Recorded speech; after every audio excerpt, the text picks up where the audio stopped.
할렐루야.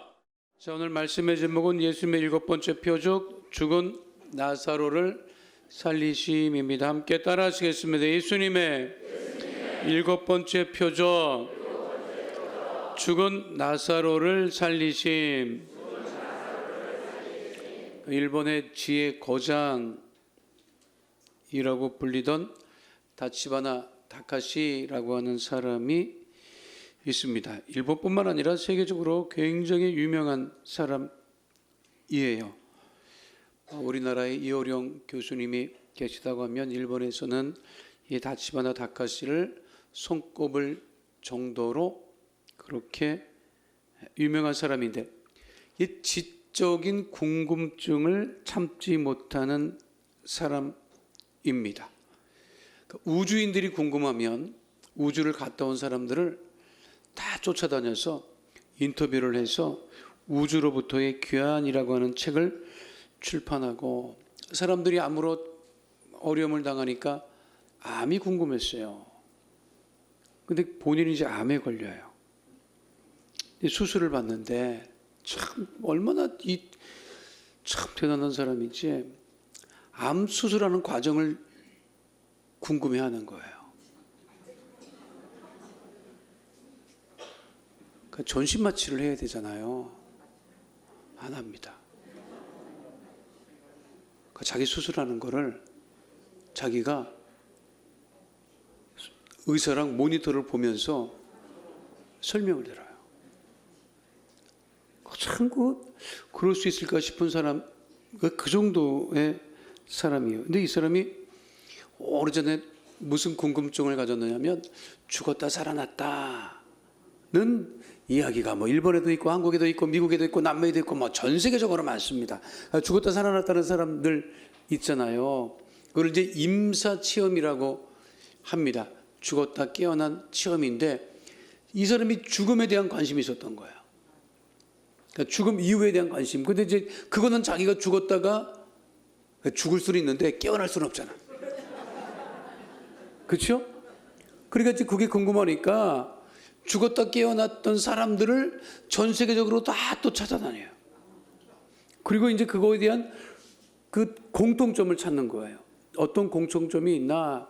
그래서 이제 쓴 책이 임사체험이라고 하는 책이 있습니다. 그런데 이 임사체험이라고 하는 것은 죽음 직전에 살아난 거예요. 그러니까 일시적으로 심장이 멈췄던 사람은 있어요. 그런데 이 나사로처럼 장사 지내고 나흘이나 지난 다음에 살아난 사람은 없어요. 제 친구 중에 의사가 있는데, 지금 나도 물어봤어요. 죽은 사람이 깨어날 수가 있냐? 그랬더니 벌떡 일어나는 경우는 있대. 그래서 놀래갖고 무슨 일이냐? 그런 일이 있냐? 그랬더니 안치실에 이렇게 오래 있으면 배를 누르면 가스가 분출되면서 이렇게 올라오는 그런 경우가 있다. 이런 소리를 이제 내가 들어본 적은 있어요. 그런데 그 다치바나 다카시가 임사 체험을 한 사람들은 일시적인 거예요. 숨이 이제 멈추고 심장이 멈추고 이런 상태에서 일시적으로 돌아오는 경우는 있지만, 이 나사로처럼 장사 지난 후 나흘이 지난 다음에 다시 살아난 경우는 없습니다. 그런데 오늘 그 예수님의 그 표적 중에 요한복음이 일곱 번째로 그 기록한 것은 죽은 나사로를 살리신 이야기입니다. 우리 이 이야기를 잘 알고 있지요. 중요한 것이 있어요. 그러니까 나사로를 살리신 이유가 무엇이냐는 거예요. 그러니까 우리는 일반적으로 마리아와 마르다가 애통해하니까 위로 삼아서 다시 그 오빠를 살린 것 아닌가, 보편적으로 그렇게 생각을 해요. 그러니까 성경을 깊이 읽지 않으면 그렇게 생각할 수 있어요. 그렇죠? 왜냐하면 마리아 마르다가 예수님을 청해서 우리 오빠 다 죽었다, 죽기 전에 옆에 계셨으면 우리 오빠가 안 죽었을 텐데, 이제 그렇게 얘기를 하지 않습니까? 근데 그 요한복음에는 분명하게 그 나사로를 다시 살리신 이유가 분명하게 기록되어 있습니다. 따라하겠습니다. 나사로를 살리신 이유. 그 이유가 무엇일까? 예수님은 나사로의 동생 마리아와 마르다를 알고 있었습니다. 그런데 그 부모 얘기는 없어요. 그렇죠? 마리아와 마르다의 부모 얘기는 없어요. 근데 오빠는 등장하고 있죠. 그러니까 부모가 없는 상태에서 오빠가 있었다면 오빠를 굉장히 부모처럼 의지했을 것이고, 그 당시에 여성들이 지금처럼 일을 하던 시대가 아니었기 때문에 그 가정의 생업은 오빠인 나사로가 유지했다고 볼 수 있습니다. 그러니까 마리아와 마르다는 그 오빠를 부모 삼고 정말 의지했던 것을 알 수가 있어요. 그런데 나사로가, 그 오빠가 사망하게 되죠. 그 사망의 원인은 기록되어 있지 않아요. 사망합니다. 얼마나 애통하겠습니까? 근데 예수님 계시지 않았어요. 근데 마리아 마르다가 생각하기를 예수님이 옆에 계셨다면 우리 오빠가 죽지 않아도 되었을 것인데, 그 오빠는 사망하였죠. 그 사망 소식을 들은 예수님도 다시 오셔서 굉장히 비통해졌던 것을 성경은 말씀하고 있습니다. 예수님 다시 오셨어요. 근데 이 성경을 가만 보면 현장에 있던 유대인들이 수근거립니다. 시각장애인은 고쳐도 죽은 사람은 어찌할 수 없을 거야. 그것이 요한복음 11장 37절에 분명하게 언급되어 있지요. 함께 합니다. 그중 어떤 이는 말하되 맹인의 눈을 뜨게 한 이 사람이 그 사람은 죽지 않게 할 수 없었더냐 하더라. 죽었잖아. 어쩔 수 없을 거야. 살려낼 수 있겠어? 그런 의미를 갖고 있지요. 유대인들은 예수님께서 시각장애의 눈을 뜨게 해도 완악해졌기 때문에 예수님을 믿지 않았어요. 자, 이제 보자. 죽은 사람 어떻게 할 수 있겠어? 그렇게 이제 냉소적으로 반응하는 것이죠. 이때 예수님께서 죽은 나사로를 살리신 이유를 분명하게 말씀하십니다. 42절, 요한복음 11장 42절에 분명하게 말씀하고 있죠. 함께 합니다. 그러나 이 말씀하옵는 것은 둘러선 무리를 위함이니 곧 아버지께서 나를 보내신 것을 그들로 믿게 하려 함이니이다. 그러니까 예수님이 누구이며, 그리고 그 예수님께서 행하신 일을 통해서 예수님을 믿게 하기 위해서 죽은 나사로를 다시 살리시는 것이라고 분명하게 말씀하고 있습니다. 그러니까 예수님은 그 사람들로 인하여서 예수님을 믿게 하기 위하여서 다시 살리시는 거죠. 마리아와 마르다는 그 믿음을 가지고 있었어요.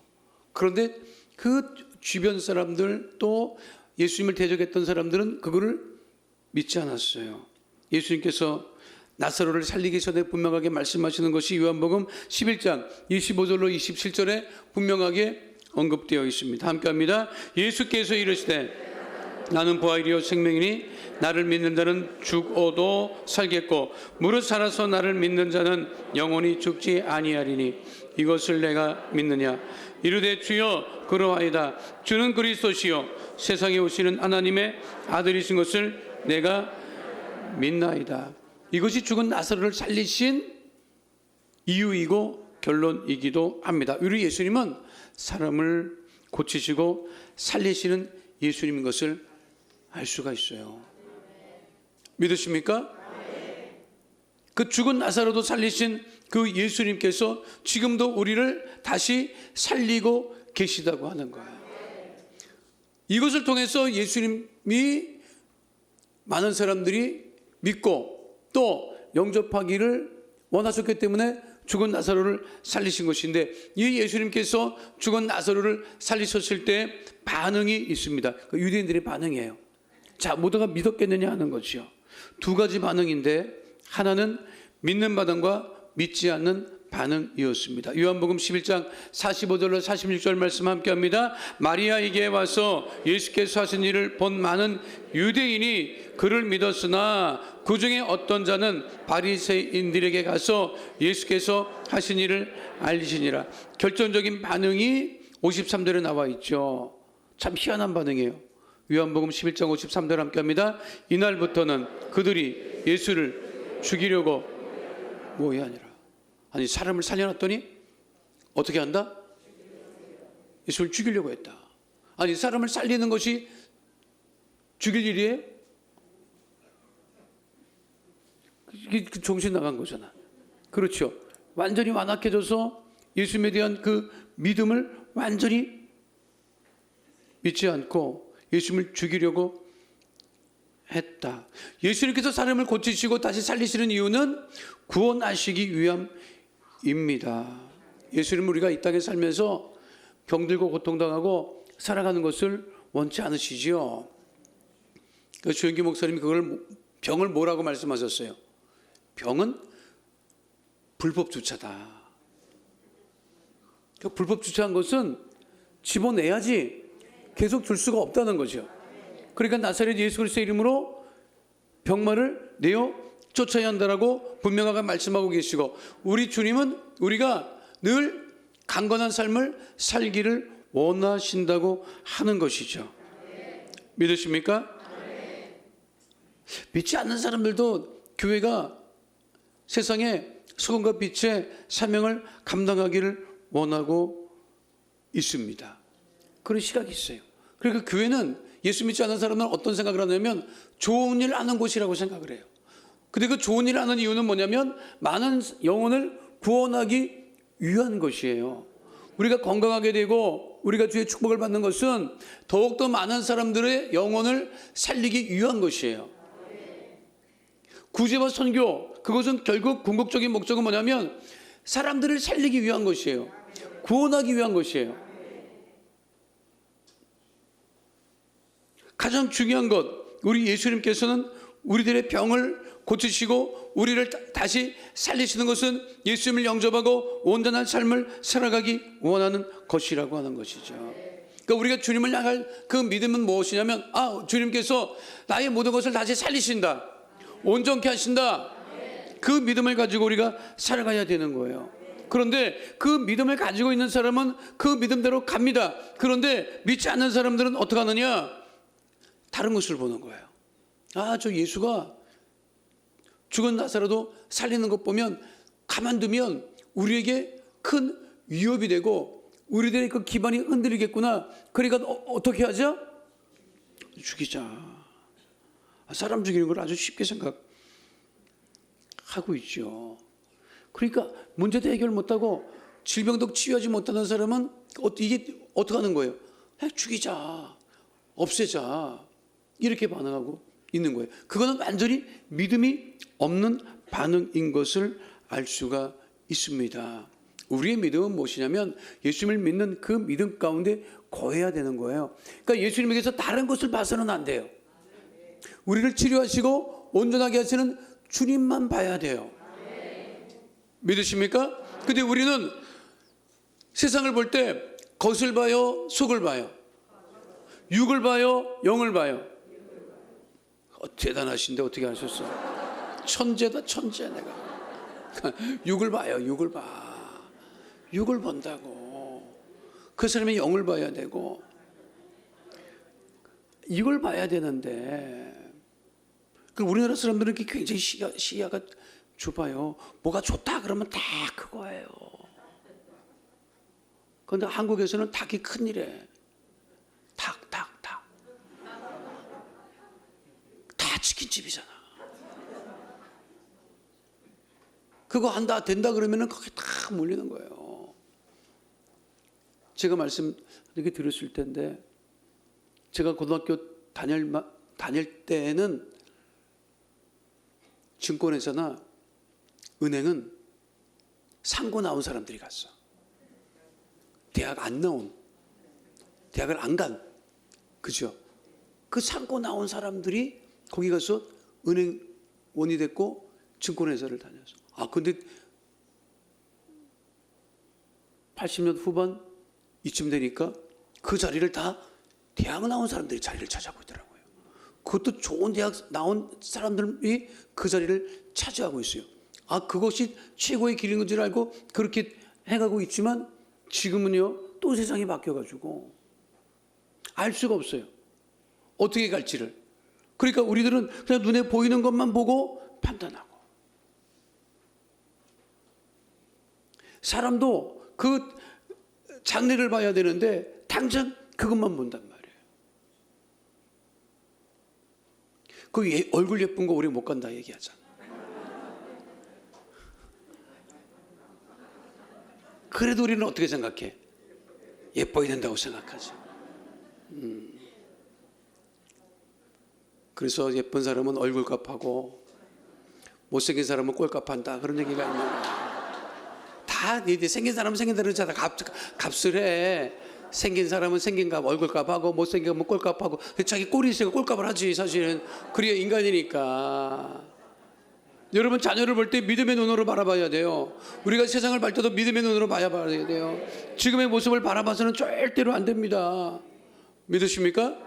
그것이 가장 중요한 거예요. 그러니까 우리 예수님을 다른 것으로 봐서는 안 돼요. 우리를 살리시는 예수님, 우리를 구원하시는 예수님, 우리를 온전하게 하시는 예수님을 바라보고 믿음으로 나가는 거예요. 지금 나의 형편이 어렵고 힘들지만 내가 믿음을 가지고 나갈 때 내 모든 형편이 온전하게 된다. 내 건강이 질병으로 노예람을 받고 건강하게 된다. 내 자녀들이 형통하게 된다. 그 믿음을 가지고 나가는 거예요. 그거는 믿음에서 얻어지는 거예요. 정치인들에게서는 그걸 우리가 볼 수가 없어요. 그래서 우리가 참 이런 얘기를 하면 더 싫어하는 사람이 있겠지만, 박정희 대통령 얘기하면 싫어하는 사람들 많은데, 제가 어린 시절에 보면 박정희 대통령은 그래도 국민들한테 뭐라도 꿈이라도 심어줬다고. 잘 살 수 있다는, 그때 다 우리 못 살았잖아요. 근데 잘 살 수 있다고 얘기를 하지. 마이카 시대가 뭔지도 몰랐어. 영어도 몰랐던데 우리는 마이카 시대가 온다 그랬다고요. 근데 말이 되냐? 지금 버스 타고 다니기도 급급한데. 근데 집집마다 다 마이카 시대가 온대. 왔어요, 안 왔어요? 지금 그런 얘기 하는 정치인이 있어요, 없어요? 있어요, 없어요? 없다니까. 그거 어떻게 하겠다는 거예요? 그런데 희망이 어디에 있느냐? 예수를 바라보는 사람들에게 희망이 있는 거예요. 믿으십니까?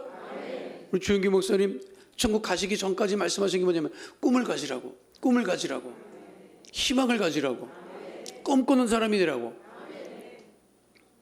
꿈꾸고 믿는 대로 역사가 이루어지는 거예요. 믿으십니까? 예수님이 또 멋진 게 뭐냐면 그 나사로를 향해서 나사로야 나오라, 나오는데 나사로가 나왔잖아요. 근데 그냥 통째로 나왔어. 그냥 다 두른 대로 나왔어. 두른 대로. 나도 생각해 봤어요. 이 성경을 묵상하면서 엄청 생각해 봤어요. 왜 나사로가 일어났을까? 누구도 무덤을 향해서 일어나라고 한 사람이 없었어, 그때까지. 근데 예수님이 일어나라고 하니까 놀래갖고 일어난 거지, 갑자기. 이야, 이게 꿈인가 생시가 싶어갖고.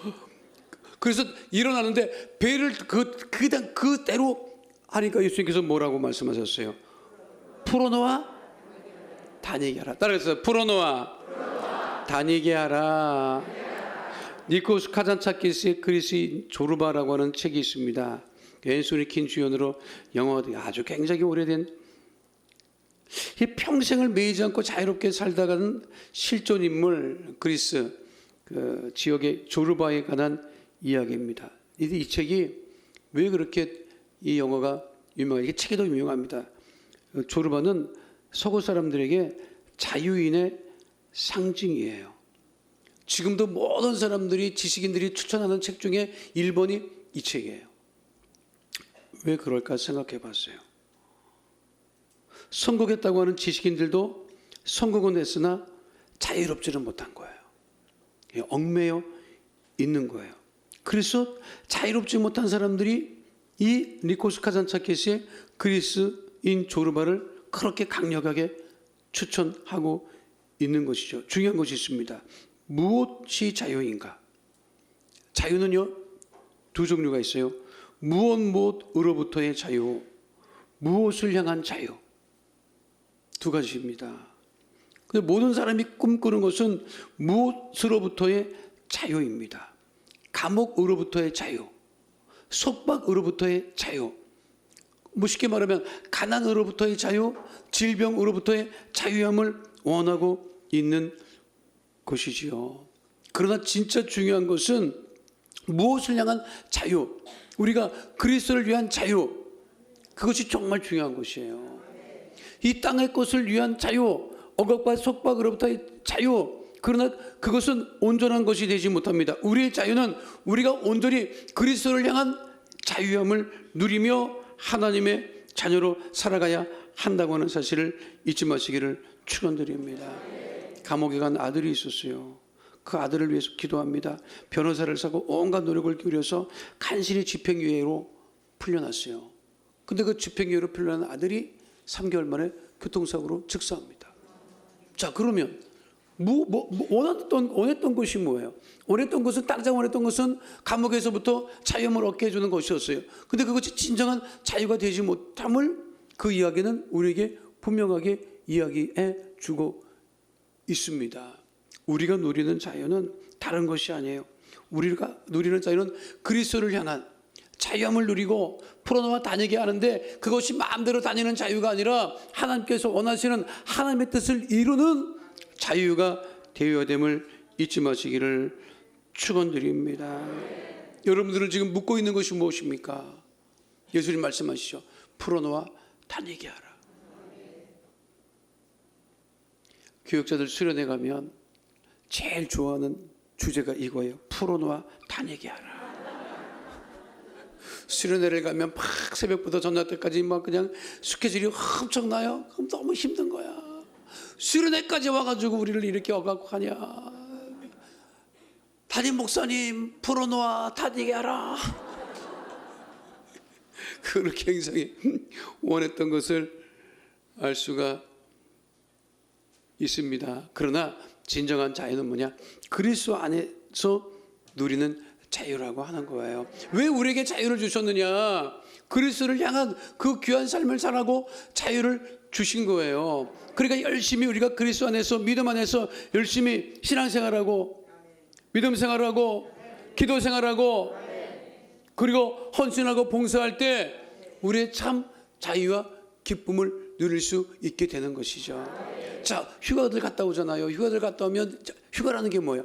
잘 쉬고 재충전하고, 그래서 더 열심히 일하라고 휴가를 가는 거예요. 한국 사람은 휴가만 갔다 오면 더 피곤해. 휴가만 갔다 오면 더 피곤해요. 한국 사람의 휴가는 이 먹을 게 있어야 되고, 놀 게 있어야 되고, 뭐 이게 볼 게 있어야 되고. 외국 사람 휴가는 뭔지 아십니까? 유럽 사람들의 휴가는 뭔지 알아요? 미국 사람들 휴가도 비슷하더라고. 그냥 햇빛 좋은데 그냥 타월 깔고 누워서 햇빛 쬐고 누워 있는 거더라고. 안 해. 한국 사람은 그렇게 하면 뭐 하려고 너 휴가 왔느냐고. 미친 듯이 놀아요. 미친 듯이 놀아. 밤새 또 술 먹고. 그러면 휴가 갔다 오면 더 지쳐갖고 정신을 못 차리네. 그게 진정한 자유입니까? 그것이 진정한 휴가입니까? 주의 종은요, 뭐 어느 때가 제일 힘드냐? 명절이 제일 힘들어요. 명절이 제일 힘들어. 아무것도 안 하고 먹고 자고. 그러다 우리 집사람이랑 늘 명절 보내기가 이렇게 힘들었어요. 아니, 우리 어머니 이제 살아계실 때 어머니 집에 가잖아? 아무것도 안 하더라고. 근데 가족들은 모여야 된다 그러고. 아니, 아침 먹고 났는데 뭐 아침 먹고 나면은 뭐 이것저것 과일 주지 뭐 주지. 먹고 나고 돌았는데 조금 있어도 점심 주지. 점심 먹고 나서 저녁 주지. 아니, 사람이 그게 그 명절을 보내고 나면 이 바보가 되더라고. 바보가 돼. 멍청해지더라고. 야, 이거 안 되겠다. 우리 집사람이 하루는 이러다가 큰일 나겠다고. 기도원에 올라가야 된다고. 그래서 다 놓고 기도원에 갔다고. 아니, 사람이 살아야지. 그거니. 나도 이거 슬금슬금 추석 따고 오잖아요. 그 다음부터는 나는 이제 명절이 되면 아예 밀린 책을 딱 들고 그냥 딱 들어가서 그 책을 읽거나 그리고 나오지. 그렇잖아요. 아니, 무슨 자유를 원하는 거예요? 무슨 쉼을 원하는 거예요? 우리가 쉬고 우리가 자유를 누리는 것은 그리스도를 위한 자유여야 된다는 거예요. 믿으십니까? 하나님께서 우리에게 풀어놓아 다니게 하시는 그 중요한 이유가 있어요. 그리스도를 위해서 우리가 정말 풀어놓아 자유함을 누리고 복음을 전하고 열심히 믿음 생활하고 신앙 생활하는 주의 백성 다 되시기를 축원드립니다. 여러분 염려하잖아요. 염려에서 벗어날 수가 없어요. 걱정하잖아요. 그 걱정에서 벗어날 수가 없어요. 근데 우리는 하나님께서 우리를 창조하시고 우리로 하여금 생활을 하는 것은 또 하루 종일 걱정해라, 염려해라, 근심해라, 그렇게 하기 위해서 우리에게 생명 주신 것이 아니잖아. 믿으십니까? 항상 좋은 것 생각하셔야 돼요. 나아지는 것 생각하셔야 돼요. 믿으십니까? 따라하시겠습니다. 우리는 날마다 좋아집니다. 우리 가정은 날마다 좋아집니다. 우리 교회는 날마다 좋아집니다. 믿으십니까? 정말 믿으십니까? 그 믿음으로 우리가 자유함을 누리고 살아가고 있는 주의 백성 됨을 잊지 않게 되시기를 축원드립니다. 오늘 말씀의 주제가 그거예요. 자, 우리가 다시 살아나게 하시는 예수님, 그 다시 살아나게 하시는 그 예수님의 은혜를 따라 우리의 죽었던 모든 것들이 다시 살아나고 생기 있는 성령 충만한 믿음의 백성이 되어 다 살아가는 주의 백성 되시기를 축원드립니다. 거룩하신 아버지 하나님, 죽은 나사로를 다시 살리신 예수님, 이 표적을 통하여 믿지 않는 사람들, 믿게 하시려고 했던 그 예수님의 말씀을 따라 우리의 모든 삶이 날마다 거듭나고 살아나게 하여 주시옵시고, 주님을 믿는 믿음 안에 거하는 하나님의 자녀들 다 될 수 있도록 주님 역사하여 주시옵소서. 하나님, 이 시간 기도하오니 우리들의 죽었던 모든 것들이 다시 살아나는 하나님의 역사 넘쳐나게 하여 주시옵시고, 우리의 믿음도 가정도 교회도 우리 대한민국도 주님 안에서 날마다 살아나는 복된 역사, 은혜의 역사 넘치게 하여 주시옵소서.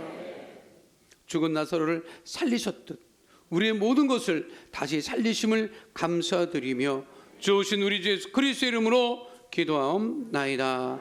아멘.